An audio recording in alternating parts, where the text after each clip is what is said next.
আসসালামু আলাইকুম ওয়া রাহমাতুল্লাহি ওয়া বারাকাতুহু। আলহামদুলিল্লাহি ওয়াহদা ওয়াসসালাতু ওয়াসসালামু আলা আবদিহিল মুস্তাফা আল মুস্তাফা ওয়া আলা আলিহি ওয়া সাহবিহি রাশাদা। প্রিয় দর্শক, জামিয়া মানরুত তাওহীদ উত্তরা ঢাকা নিবেদিত রমাদানের উপহার অনুষ্ঠান থেকে স্বাগত জানাচ্ছি। দেশ কিংবা দেশের বাইরে যে যেখান থেকে আমাদের এই অনুষ্ঠান দেখছেন, আশা রাখি ভালো আছেন। আমরা দোয়া করি আল্লাহ তাআলা আপনাদের সবাইকে সব জায়গায় সবসময় ভালো রাখুন। দর্শক, রমাদানের এই গুরুত্বপূর্ণ সময়ে আজ আমরা কথা বলবো কিয়াম রমাদান নিয়ে। এ বিষয়ে আলোচনা রয়েছেন বিশিষ্ট ইসলামী চিন্তাবিদ, শিক্ষাবিদ, গবেষক, প্রতিষ্ঠাতা চেয়ারম্যান জামিয়া মানরুত তাওহীদ শায়েখ ডক্টর মোহাম্মদ শহীদুল্লাহ খান মাদানী। আসসালামু আলাইকুম ওয়া রাহমাতুল্লাহি ওয়া বারাকাতুহু। ওয়ালাইকুম আসসালাম ওয়া রাহমাতুল্লাহি ওয়া বারাকাতুহু। শেখ, কেমন আছেন সব মিলিয়ে? আলহামদুলিল্লাহ, আপনি কেমন আছেন? আলহামদুলিল্লাহ, আমি ভালো আছি। শুরুতে আজকে জানতে চাইবো এই কিয়াম রমাদানের মর্যাদা সম্পর্কে। আলহামদুলিল্লাহ রাব্বিল আলামিন ওয়াসসালাতু ওয়াসসালামু আলা আবদিল্লাহি ওয়া রাসূলিহি নবিয়িনা মুহাম্মদ ওয়া আলা আলিহি ওয়া সাহবিহি আজমাইন, আম্মা বা'দ। সুপ্রিয় শ্রোতার উদ্দেশ্যে আমরা রমাদান মাসের প্রতিদিন যে ধারাবাহিক এক এক দিন এক একটি বিষয় নিয়ে দর্শক শ্রোতার সামনে আমরা উপস্থিত হচ্ছি, জামিয়া মানরুত তাওহীদ নিবেদিত এই উপহার নিয়ে আজকে আপনি আলোকপাত করেছেন কিয়ামে রমাদান। কিয়ামে রমাদান এটি রমাদান মাসের একটি বিশেষ আমল, যার কারণে নামটাই হলো কিয়ামে রমাদান। রমাদান মাসের কিয়াম, রমাদান মাসের বিশেষ সালাত। মূলত এই সালাতটি শুধু রমাদান মাসেই হয় এমন নয়, এটি গোটা বছরেই হয়। এজন্য এর কয়েকটি নাম রয়েছে। সালাতুল লাইল বলা হয়, রাতের সালাত। কিয়ামুল লাইল বলা হয়, রাতের কিয়াম।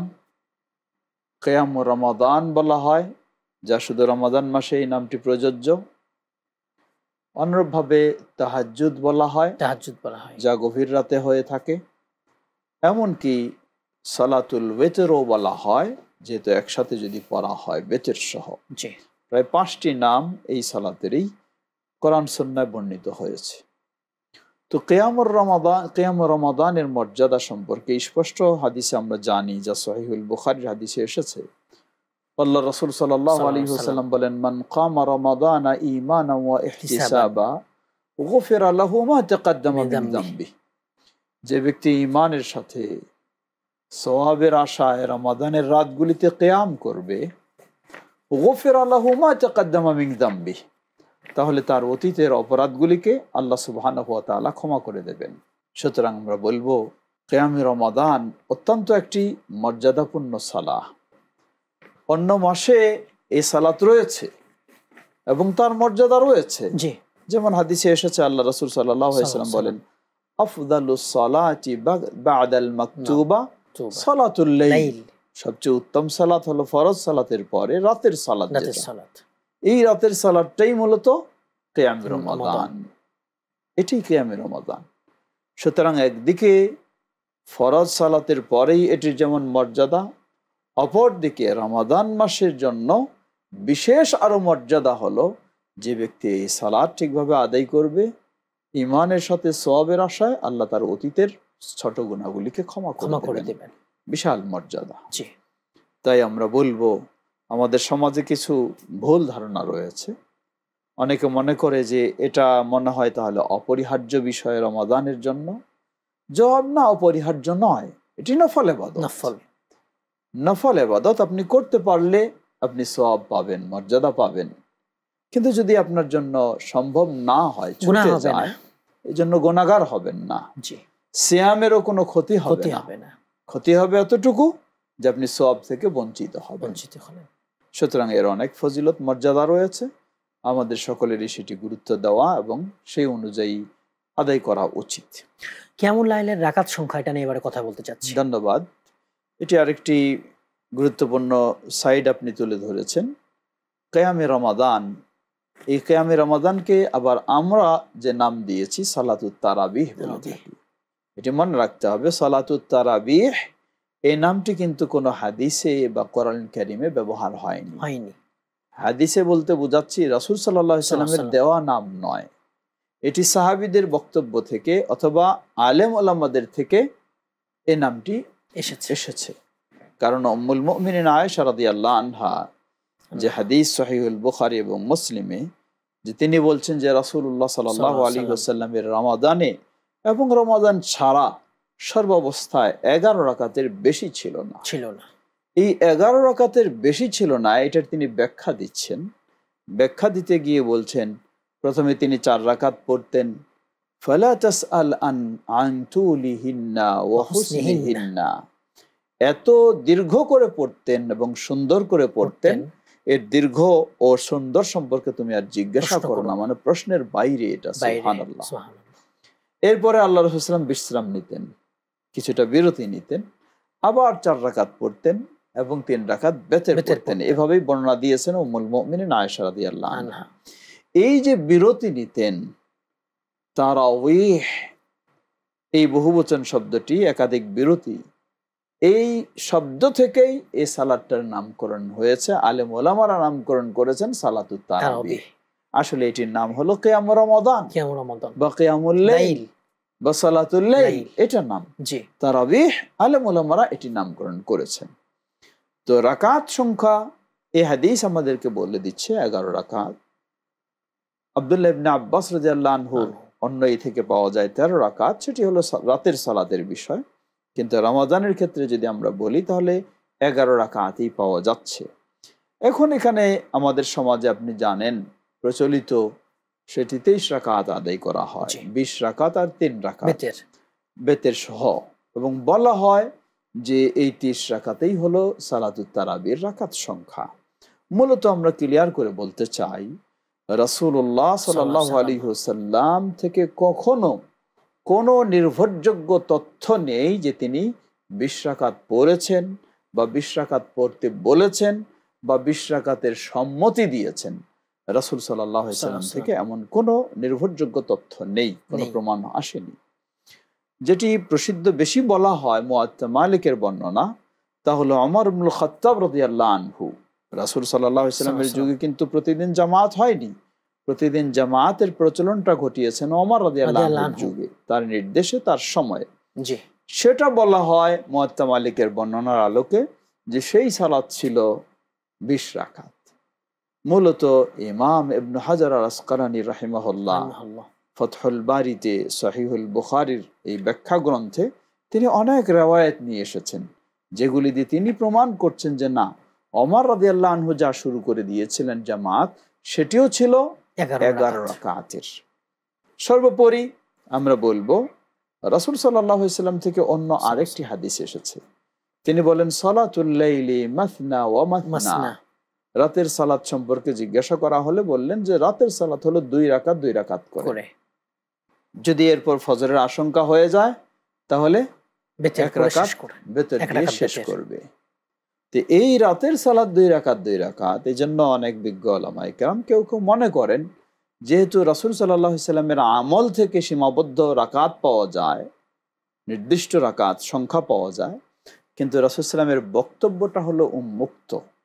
তাই কেউ যদি 11 রাকাতের বেশিও পড়ে থাকে তাহলে ইনশাআল্লাহ অসুবিধা হবে না।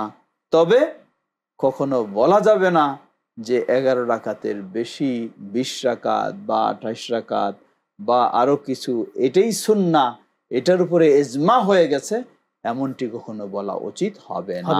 আমরা বললাম সেটি বৈধ হতে পারে, কিন্তু উত্তম হলো কোনো সন্দেহ নেই রাসূলুল্লাহ সাল্লাল্লাহু আলাইহি ওয়াসাল্লাম যা বলেছেন, যেটাকে উম্মুল মুমিনিন আয়েশা রাদিয়াল্লাহু আনহা খুব দৃঢ়তার সাথে বলছেন যে রাসূল সাল্লাল্লাহু আলাইহি ওয়াসাল্লামের সালাত রমাদানে ও রমাদান ছাড়া সর্বাবস্থায় 11 রাকাতের বেশি ছিল না, খুব দৃঢ়তার সাথে বলছেন। উম্মুল মুমিনিন আয়েশা রাদিয়াল্লাহু আনহার এই দৃঢ়তা থেকে বোঝা যায় আল্লাহ সুবহানাহু ওয়া তাআলা বলেন লাকাদ কানা লাকুম ফি রাসূলিল্লাহি উসওয়াতুন হাসানা, এটি রাসূল সাল্লাল্লাহু আলাইহি ওয়াসাল্লামের আদর্শ ছিল, এটি তার স্বভাব ছিল। তাই আমাদের উচিত কিয়ামুল লাইল সম্পর্কে রাসূল সাল্লাল্লাহু আলাইহি ওয়াসাল্লামের সেই স্বভাবটাই গ্রহণ করা, এটি হলো উত্তম। অপরপক্ষে যদি আমরা লক্ষ্য করি, সাহাবী আবু বকর as-সিদ্দিক রাদিয়াল্লাহু আনহু প্রথম খলিফা, ওমর ইবনে খাত্তাব রাদিয়াল্লাহু আনহু দ্বিতীয় খলিফা, ওসমান ইবনে আফফান রাদিয়াল্লাহু আনহু তৃতীয় খলিফা, আলী ইবনে আবি তালিব রাদিয়াল্লাহু আনহু চতুর্থ খলিফা, তারা কত রাকাত পড়তেন? তাদের থেকেও নির্ভরযোগ্য সূত্রে যা প্রমাণিত হয় তারা কেউ 11 রাকাতের বেশি পড়েছেন এমন কোন সহিভাবে প্রমাণিত হয়নি। বিরতির পর বাকি আলোচনা শুনবো ইনশাআল্লাহ। শুকরান। দর্শক, আপনারা দেখছেন জামিয়া মানারাত তাওহীদ উত্তরা ঢাকা নিবেদিত রমাদানের উপহার। সময় হলো ছোট্ট বিরতির, একটু পরে ফিরবো, আমাদের সঙ্গে থাকবেন ইনশাআল্লাহ। আসসালামু আলাইকুম ওয়া রাহমাতুল্লাহি ওয়া বারাকাতুহু। বিরতির পর আবারও সবাইকে আমন্ত্রণ। দর্শক, আপনারা দেখছেন জামিয়া মানারাত তাওহীদ উত্তরা ঢাকা নিবেদিত রমাদানের উপহার। আমাদের আজ আলোচনার বিষয় হচ্ছে কিয়াম রমাদান। আলোচনা রয়েছেন শাইখ ডক্টর মোহাম্মদ শহীদুল্লাহ খান মাদানী। মুহতারাম, যেমনটা আলোচনা করছি। জি আলহামদুলিল্লাহ, আমরা বিরতির পূর্বে কিয়াম রমাদানের বা সালাতুত তারাবিহ এর রাকাত নিয়ে কথা বলছিলাম। আমরা বলছিলাম যে আল্লাহ রাসূল সাল্লাল্লাহু আলাইহি ওয়াসাল্লামের আমল থেকে প্রমাণিত হয় 11 রাকাত। ঠিক তেমনই ভাবে খোলাফায়ে রাশিদিন তাদের থেকেও 11-র বেশি বিশুদ্ধভাবে প্রমাণিত হয় না।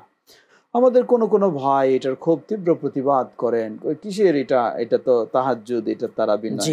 আসলে কিভাবে এই কথাগুলি বলতে পারে, যেখানে উম্মুল মুমিনিন আয়েশা রাদিয়াল্লাহু আনহা, যিনি রাসূল সাল্লাল্লাহু আলাইহি ওয়াসাল্লামের রমাদানেরও সাথী, রমাদানের বাইরেরও সাথী, এবং তিনি তার ভাষায় স্পষ্ট করে দিলেন যে রমাদানে ও রমাদানের বাইরে সর্বাবস্থায় এর বেশি ছিল না। এর মানে রমাদানে তাহলে এর বেশি ছিল না, আর এটাই ছিল রাসূল সাল্লাল্লাহু আলাইহি ওয়াসাল্লামের সালাত। রাসূল সাল্লাল্লাহু আলাইহি ওয়াসাল্লামের তো 2টা সালাত ছিল না রমাদানে, যা আদায় করতেন গভীর রাতে করলেও এটাই, প্রথম রাতে করলেও এটাই। এমনকি রাসূল সাল্লাল্লাহু আলাইহি ওয়াসাল্লাম তিনি 3 রাত সাহাবীদেরকে নিয়ে জামাতের সাথে সালাত পড়িয়েছেন। সেখানেও বর্ণনাগুলি থেকে পাওয়া যায় তাও ছিল 11 রাকাতের বেশি ছিল না। সেখানেও 20-এর কোনো নির্ভরযোগ্য বা 11-র বেশির কোনো নির্ভরযোগ্য সেখানেও কোনো প্রমাণ পাওয়া যায় না। তাই আমরা বলবো, সহজভাবে বলবো, প্রথম কথা হলো রাসূল সাল্লাল্লাহু আলাইহি ওয়াসাল্লাম খোলাফায়ে রাশিদিন থেকে যা প্রমাণিত সেটাই হলো মূল বিষয়। এই 11 রাকাত ধীর স্থিরতার সাথে পড়বো, এটি হলো উত্তম। দ্বিতীয়, কেউ যদি কিছু 2-4 রাকাত বেশিও পড়ে ফেলে আমরা বলবো অসুবিধা নেই। এটি নিয়ে ঝগড়া, বিবাদ, তর্ক বিতর্ক কখনোই করা উচিত নয়। তৃতীয় যে কথাটি আমরা বলবো, রাকাতের সংখ্যা বেশি করার জন্য যেভাবে দ্রুত পড়া করা হচ্ছে এবং খতম দেওয়ার জন্য দ্রুত তেলাওয়াত করা হয়, কোনোটাই শরীয়ত এলাউ করতে পারে না, বৈধ নয়। কারণ রাকাতের প্রতিটি সালাতের রাকাতের রুকু এবং সিজদা এগুলি আপনাকে ধীর স্থির ভাবে আদায় করতে হবে। এগুলি রুকন সালাতের। এগুলি যদি আপনি ধীর স্থির ভাবে সঠিকভাবে না আদায় করেন, রুকু থেকে আপনি সোজা হচ্ছেন না, এমনি চলে যাচ্ছেন সিজদায়, 2 সিজদার মাঝে আপনি সোজা হয়ে বসছেন না, এমনি আরেক সিজদায় চলে যাচ্ছেন, এটি আপনার সালাতেই বাতিল হবে। তাহলে হলো কি, লক্ষ্য করুন, আপনি বেশি রাকাত পড়তে গিয়ে এত দ্রুত পড়লেন যার ফলে আপনার সালাতটাই নষ্ট হয়ে যাচ্ছে। আবার তেলাওয়াত খতম করতে গিয়ে এত দ্রুত তেলাওয়াত করলেন যা না যিনি তেলাওয়াত করেন তিনি কোনো উপলব্ধি করতে পারেন না, যারা শোনে তারা কোনো উপলব্ধি করতে পারে। গুনগুন একটা আওয়াজ দিয়ে আপনি দ্রুত শেষ করে দিলেন, কোনোটাই উচিত নয়। দুটোই শরীয়তের দিকে একটি খেলতামাশা বলবো, এটা হওয়া কখনোই উচিত নয়। আপনি কম পড়ুন, কারণ এটি ফরজ নয়, না ফল, কিন্তু ধীর স্থির ভাবে সুন্দরভাবে পড়বেন। তাই আমরা বলবো কোয়ালিটি দেখে না, কোয়ান্টিটি। এটি ভুল চিন্তা। আসলে কোয়ান্টিটি শুধু দেখা আর কোয়ালিটি না দেখা, এটি ভুল, চরম ভুল। কারণ আপনি এর মাধ্যমে আপনার অতীতের গুনাহগুলি ক্ষমা পেয়ে যাবেন। আল্লাহ রাসূল সাল্লাল্লাহু আলাইহি ওয়াসাল্লাম এই মর্যাদা বর্ণনা করেছেন। তাহলে সেই পদ্ধতি যদি না হয়, সেই গুণের সালাত যদি না হয়, তো গুনাহ মাফ তো দূরের কথা, গুনাহ হয়ে যাবে, আরো গুনাহ হয়ে যাবে।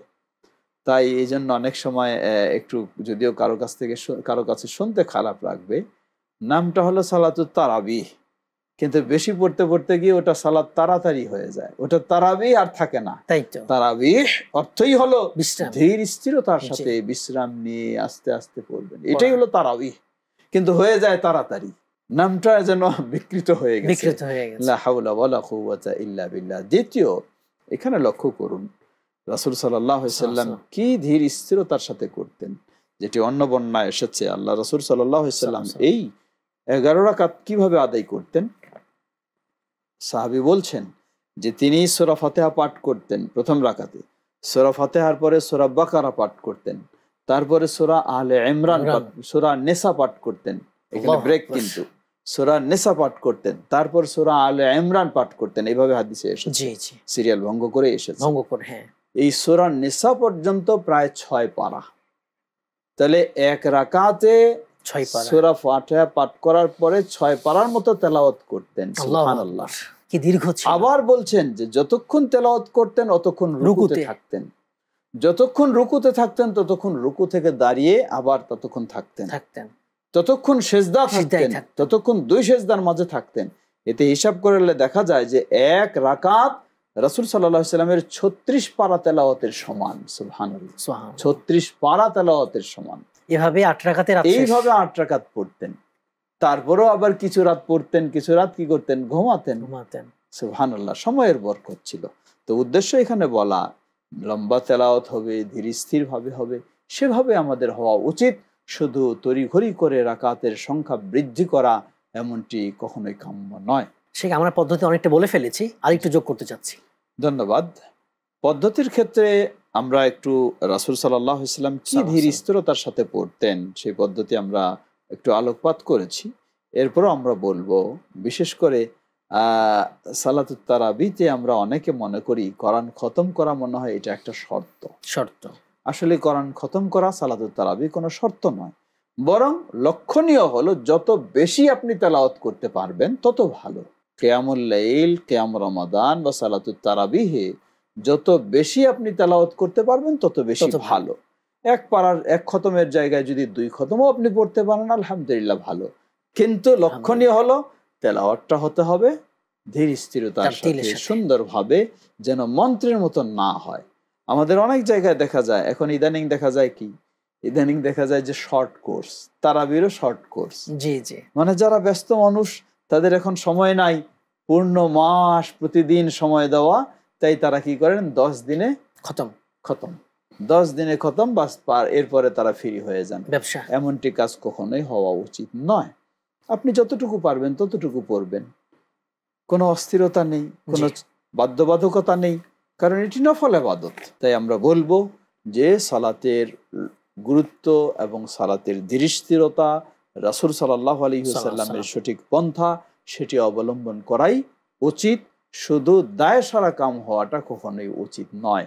রমাদান আমরা সেভাবেই মূল্যায়ন করব, বিশেষ করে কিয়ামের ক্ষেত্রে আমরা যেন। এখানে আরেকটি দিক রয়েছে, আমাদের অনেক ভাই ফরজ সালাতের চেয়ে তারাবির সালাতকে যেন খুবই গুরুত্ব দেন। এশার জামাত ছুটে গেলে অসুবিধা নাই, কিন্তু তারাবির জামাতটা যেন না ছুটে। এটি আশ্চর্য বিষয়। এশা হলো সালাতুল এশা হলো ফরজ, যা অপরিহার্য, না খেলেও আপনাকে সালাতে এশা আদায় করতে হবে। কিন্তু সালাতুত তারাবি তো সেটা নয়। সালাতুত তারাবি এটা একটা নফল ইবাদত। এর মানে আমরা এর গুরুত্ব কমায় দিচ্ছি তা নয়, গুরুত্ব অবশ্যই রয়েছে, কিন্তু এটার গুরুত্ব নফল হিসাবে রয়েছে, আর এশা হলো ফরজ হিসাবে রয়েছে। আমাকে প্রতিদিন 5 ওয়াক্ত সালাত, যা একজন মুসলিমের পরিচয় বহন করে, একজন মুসলিম ও মুসলিমের পার্থক্য নির্ণয় করে, এই সালাত আমাকে সর্বোচ্চ গুরুত্ব দিয়ে আদায় করতেই হবে। এখন দেখা যায়, যেটা পদ্ধতির মধ্যেও আসবে, কোনো মসজিদে এত দ্রুত পড়া হয়, আমাদের অনেক মুসল্লি এসে অভিযোগ করেন যে আসলে আগ্রহ নিয়ে পড়তে যাই, কিন্তু এত দ্রুত উঠা বসা, রুকু সেজদা আর তেলাওয়াত, সেগুলি তো কোনোটাই মিলাতে পারি না, কেমনে করব? আমরা ডাইরেক্ট পরামর্শ দিই, আসলেই এশার সালাত জামাতের সাথে আপনি আদায় করবেন, এরপর যদি সুন্দর পরিবেশে সালাতুত তারাবি হয় আলহামদুলিল্লাহ আপনি আদায় করবেন, যদি না হয় আপনি প্রয়োজনে গভীর রাতে নিজের বাসায় একাই অথবা বাসার পরিবারের সদস্যদের নিয়ে ধীর স্থিরে আদায় করবেন, আলহামদুলিল্লাহ অনেক সুন্দর হবে। অনেক মূল্যবান আলোচনা করেছেন, আমাদের সময় দিয়েছেন, শুকরান। দর্শক, আপনারা তখন দেখছিলেন জামিয়া মানরুত তাওহীদ, উত্তরা, ঢাকা নিবেদিত রমাদানের উপহার। আজ আমরা আলোচনা করছিলাম কিয়াম রমাদান নিয়ে।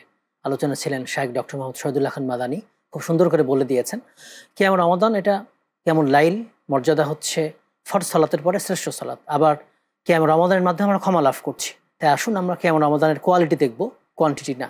আর রাসূলুল্লাহ সুন্নাহ তারা যেটা প্রমাণিত সেটা আমরা আদায় করবো ইনশাআল্লাহ বিইজনিল্লাহ। আমিন। আসসালামু আলাইকুম ওয়া রাহমাতুল্লাহি ওয়া বারাকাতুহু।